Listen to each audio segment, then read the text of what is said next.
قد حكم ساعة الناس اللي معانا، ان شاء الله العيلة كلها فرحانة، مش عايزين زعلان ولا زعلانة، خلونا نرموا الهم ورانا.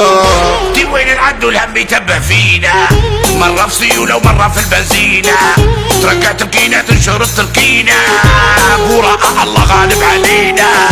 دي اي فرحة اللي تدوي عليها، ما يحس النار الا اللي يوطيها، معيشة لكن ربي يعلم بيها، كبرنا واحنا غير نمشوا فيها. احسن حاجة انك ما تظلمش، رزقك عالخالق يبقى ما تخممش، تبقى نيتك نظيفة وما بتكرهش، اضحك من قلبك يود وما تكشرش، وعادي وعادي وعادي عادي، مفيش فلوس عادي عادي، مفيش عمل عادي عادي، مفيش امل عادي، مفيش زواج عادي، مفيش نفس عادي، عادي مفيش حياة عادي، عادي مفيش قبر عادي. جبنا زرقاء في بوهادي، جبنا زيتون وزبادي، والتحول وجه غادي، بس نتفمك مش ولا بد. اي شرط في اشربي يا عم، ما فيهاش حق. خلاص يا عم كملنا احنا. يلا نبدو الحلقة يلا.